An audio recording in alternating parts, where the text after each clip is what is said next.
What's up, people? This is my second video on this car. It's a 2015 Honda Accord. I've had it a week. I love it. They call it the 6.6. I learned. I ordered a custom plate. I thought about putting 6.6 on it, but it kind of sounds like Beelzebul, so I decided not to. But I do have it coming. I'll show you that in the next video. But the 6.6 means V6 and 6-speed. But what happened to my shift stuff? It's all apart because I just installed that guy. So, by the way, before I start talking about this, can you hear those cicadas? I'm down here in Georgia. I don't know if you can hear. That's the note. Listen.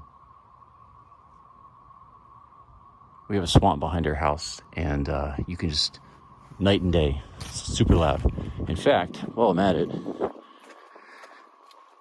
at this. My daughter collected these the other day. They have these shells. They molt. So,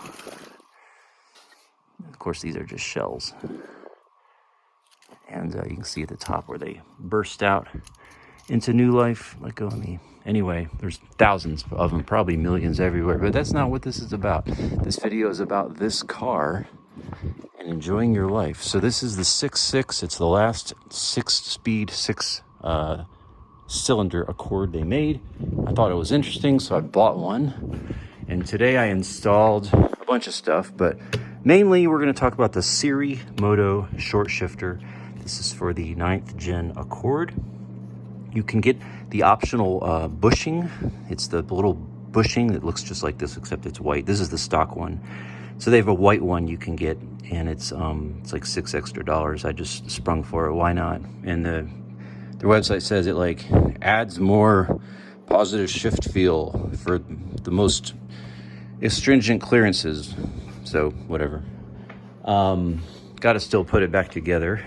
But yeah, this is a really cool car. I kind of splurged. You know, it's funny because I have all these old cars. You know, you drive them and you hit a bump and you hear bolts falling off the car, rolling down the road.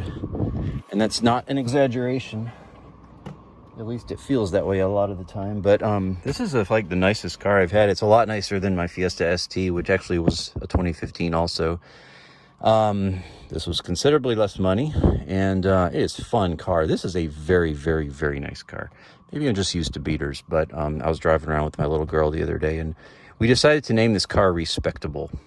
So its name is Respectable because it's so dang comfortable, quiet, smooth.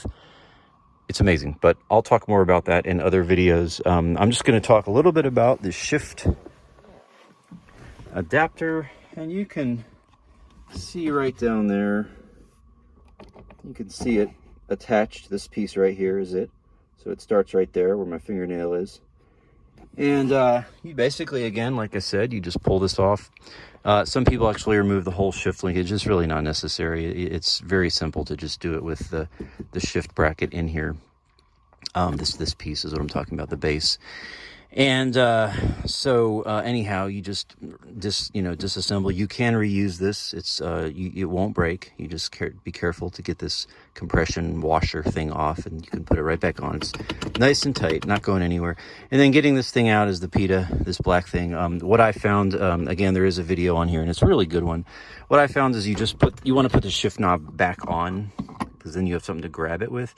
And you want to just apply constant upward pressure while at the same time just fiddling with these 4 tabs, 1, 2, 3, and then 4. And what you do is you're going to grab them, you're going to pry them inward so that they loosen because they're locked into 4 holes here. And what you do is you kind of, as you're pulling up, you know, you'll loosen one, and then the upward pressure will keep it loose. It'll keep it disengaged from the hole. And then you do the second one, and then you play with the third one, and eventually it took me about 15 minutes, but I got it off. So it wasn't horrible. Just be patient. And another note, he did mention this in his video also. You want to shave off this. I used a Dremel. There was a lip right here, but you want to do that just because this does lower.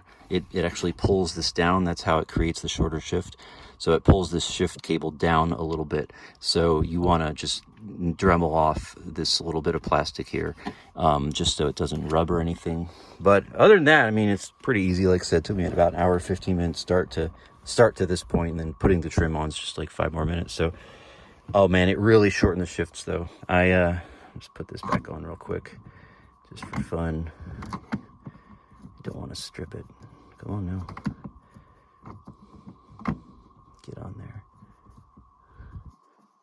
You know what? I'll just do this later because I don't want to rush it for the video. I don't want to strip it.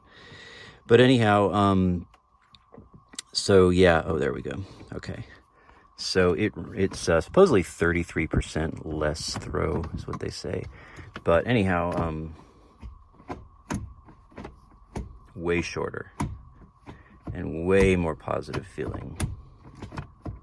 6th and reverse. So yeah, I'll show this in the next video because I'm going to show some other mods and things I've got going on here. But I just wanted to give a couple install notes on this cool product. So go get one. It was like $60, I think. And I'm going to put the rest of this back together, and we'll have more videos on the Accord 6.6 later. Next video I'm going to compare this to my 5th gen Prelude. A lot of people say this is the 6th gen Prelude. And this is a really neat discussion going on YouTube and Reddit and other places about, kind of how the Accord Coupe killed the Prelude.